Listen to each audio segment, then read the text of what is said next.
Perjalanan politik Presiden Joko Widodo dalam masa awal kepemimpinannya kembali menjadi sorotan.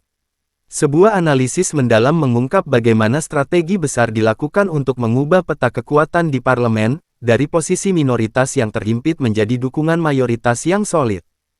Dalam sebuah pemaparan, disebutkan bahwa pada awal masa jabatannya, dukungan partai politik terhadap Jokowi di parlemen tergolong sangat rendah.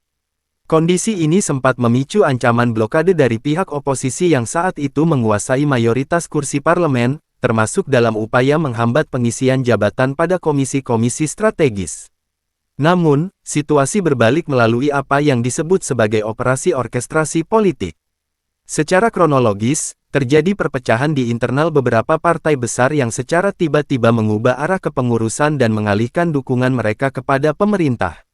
Analisis ini menyoroti adanya sosok-sosok di balik layar yang membantu melakukan konsolidasi politik tersebut, mengingat pada awalnya banyak pihak meragukan kapasitas sang presiden dalam mengatur strategi sekompleks itu secara mandiri. Lebih lanjut, narasi ini menyebutkan bahwa fenomena tersebut merupakan bentuk kartelisasi politik, di mana pertarungan keras hanya terjadi saat pemilihan umum, namun setelahnya semua kekuatan berkonsolidasi di bawah satu rezim. Hal ini juga dikaitkan dengan dukungan kekuatan oligarki di belakang layar yang dinilai tetap sama meskipun aktor politiknya berbeda. Strategi konsolidasi ini dianggap menjadi jalan bagi penguatan kekuasaan, termasuk dengan merangkul tokoh-tokoh dari masa lalu dan mantan rival politiknya. Langkah-langkah politik ini dinilai telah meletakkan fondasi kuat bagi keberlanjutan otoritas politik di masa depan.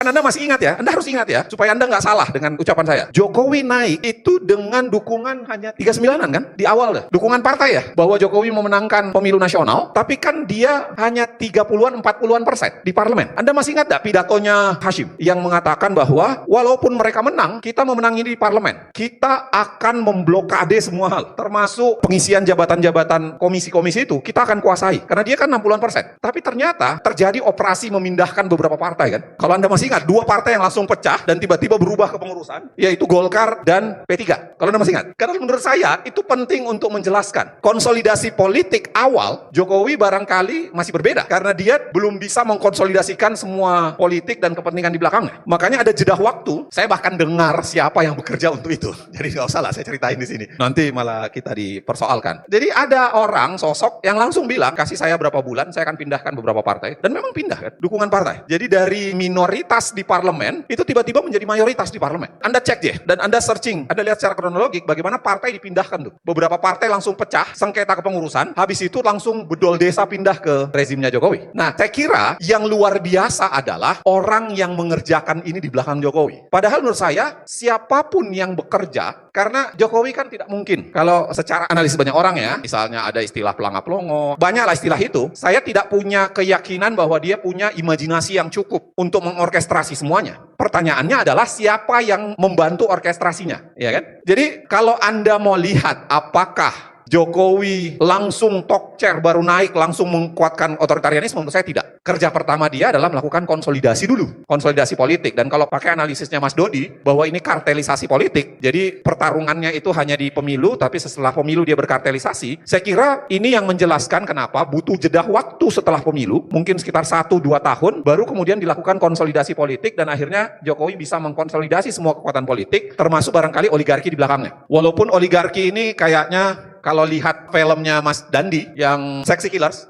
itu kan menggambarkan bahwa sebenarnya oligarki di belakang Jokowi dan Prabowo itu kan sama-sama aja. Ya kan lu lagi sebenarnya. Nggak ada yang baru, terhubung semua kan. Kenapa Jokowi mempermudah menguatnya otoritarianisme? Karena ternyata dia pembohong ketika mengatakan dia tidak punya relasi dengan masa lalu, tapi kemudian dia memelihara semua tokoh masa lalu. Dia kan pelihara semua tokoh masa lalu itu, ya kan? Perlu disebut nama? Nggak usah lah, ada bisa kebayang lah tokoh-tokoh masa lalu itu. Ya kan, jenderal-jenderal tertentu itu kan ada semua di situ. Duduk bahkan megang posisi tertentu, bahkan kemudian orang yang paling banyak dihajar oleh pasukannya itu dipeluk di tahun 2019 kan, yaitu Prabowo itu sendiri. Nah, artinya saya mengamini bahwa Jokowi memang meletakkan ruangan yang lebih nyaman buat otoritarianismenya Prabowo.